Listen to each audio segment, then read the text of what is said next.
Equity Mates. I will say this about investing. Everything you do learn is cumulative. What I learned at 20 is useful. Equity.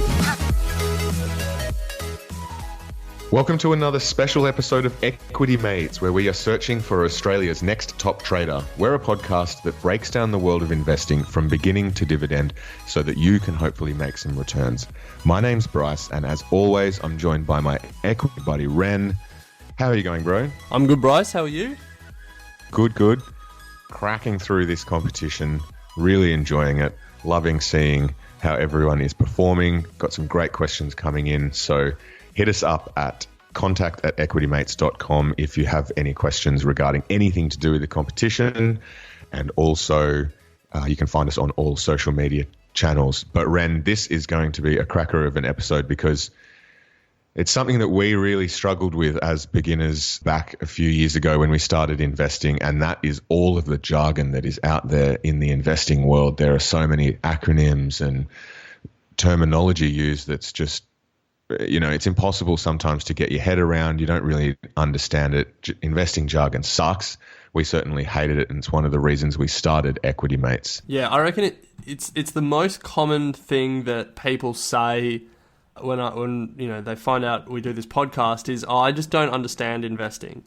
And really, when it comes down to it, like, investing is a pretty simple concept. It's buying companies.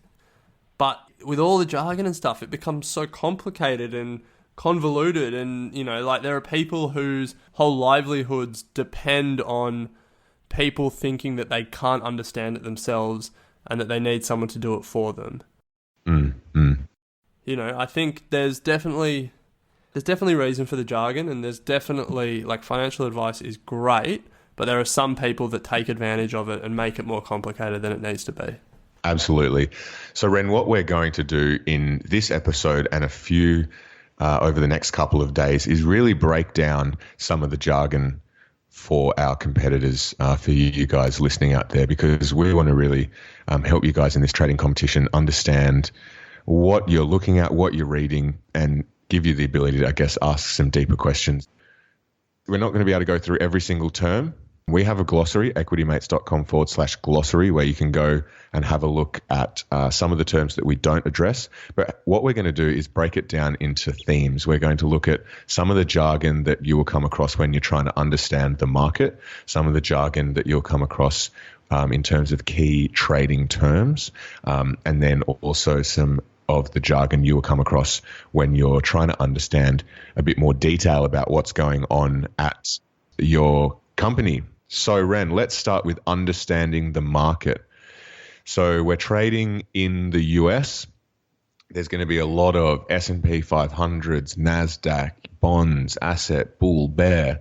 So let's start with NYSE and NASDAQ, or NASDAQ. Yeah, so very simply, they're the two major stock exchanges in America. NYSE stands for New York Stock Exchange. Notable because if you win this competition, you will be visiting there. So very important that you understand that acronym. And then NASDAQ is another stock exchange in America that has a lot more technology-focused businesses. Now, to understand what a stock exchange is, it is simply the place where people go to exchange their stock in companies, where they go to buy and sell companies. So think about it, back in the day before computers or even before phones. It was a physical building where people would trade their shares in companies. Now a lot of it's done online or over the phone, but these organizations still are the organizations that regulate the buying and selling of the companies that are listed with them. So between the New York Stock Exchange and the NASDAQ, the US market is the biggest in the world, and all of these companies that you'll be very familiar with, Walmart, Amazon, Facebook, Nike, Disney, are either listed on one or the other of those two.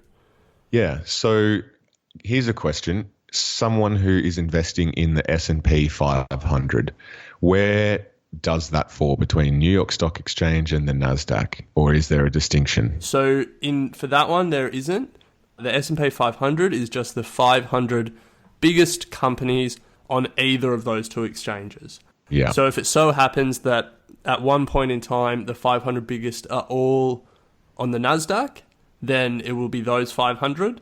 But it generally is a split between the two, and it doesn't matter which exchange they're traded on.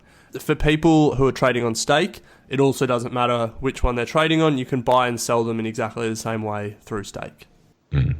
Nice. Okay, so that's NYSE, New York Stock Exchange, and the NASDAQ. What else do we have, Ren? We've got bull and bear market. You're a bit of an animal lover, so why don't you tell us this one? Okay, so a bull and a bear market, broadly speaking, it's discussing the overall mood and direction that the market is going. So bull, we're talking about investors are feeling pumped up, they're feeling energetic and quite positive about the market. And as a result, they're investing into the market, pouring money in, and we see a bull market that is going essentially in an upward trend direction over a period of time. And we have just been in one of the longest bull markets in history in the US. Since the bottom of the GFC in 2008, 2009, the market has been in an absolute bull market, tearing up and up and up over the sort of the last 10 years. And there's some debate about whether we're reaching the top of that bull market and about to head into a bear market. And that is essentially where investors start to feel a bit more concerned about overall economic conditions, and they start questioning the investments they're in, and sometimes then leads to them drawing out their money, going to cash. And as a result, the direction of the market trends downward over a period of time, and that's what we call a bear market. And so that's pretty much all there is to know, broadly speaking, about bull and bear market, unless you have anything to add, Ren. No, I think that was a good description. There are some other terms that you might hear in the course of trading. So should we just rip through them quickly, or should we mention some and refer them to our website? No, let's do it. Okay, so one that you might hear is asset, and you might be confused where that fits in. An asset is a broad term that includes your stocks, or it could also be if you own gold, if you own real estate, if you own bonds, which we'll explain in one sec. They are all different types of assets. They're things that you can own and that will fluctuate in value over time. You know, a painting is an asset just like a share is. So it's just a broad term. It's an umbrella term. I've mentioned bonds. Now, there are ways that you can buy bonds through ETFs on the platform. We explained what ETFs were in a previous episode, so we won't go over it again, but if you're unsure, listen to that episode. But bonds are really ways for companies or governments to raise debt. So if you think about, if you buy a share, you're an investor in the company, you've given that company money to then spend, and you got a portion of the company in return. Another way you can invest in a company is you can basically loan the company money as an investor, and the company will say, we'll pay you some interest, and then we'll give you your money back in, X number of years. And if you do that, then you have a company's bond. So you might hear that, and people make a lot of money trading bonds. So that's a good one to understand. It's just a different way of investing in the company. You're investing in the company's debt if you own a bond. And then one last one that is important to understand the market is interest rates. That is, the same way that you earn interest on your money in the bank, companies pay interest on their debt, and banks make money by loaning out money with interest. It's a really important rate that sort of sets the tone for the economy. When interest rates are low, businesses will borrow a lot, and then they'll spend a lot, and the economy will, the idea is that it stimulates the economy. When interest rates are high, companies don't want to borrow because it's expensive to borrow, so it might slow down, an overheated economy in a way. So those last three terms aren't as important, but you might hear them and you might, want to clarify what they are. I know we've ripped through them, but as Bryce said earlier, you can jump on our website and read all about them. Nice, Ren. So next episode, we will be doing Pardon the Jargon and looking at some of the key trading terms that you're likely to come across. Equity Mates and the people appearing in this program may have positions in the companies mentioned. This is general advice only. Please speak to a financial professional to understand how it may pertain to your individual situation. Equity, man.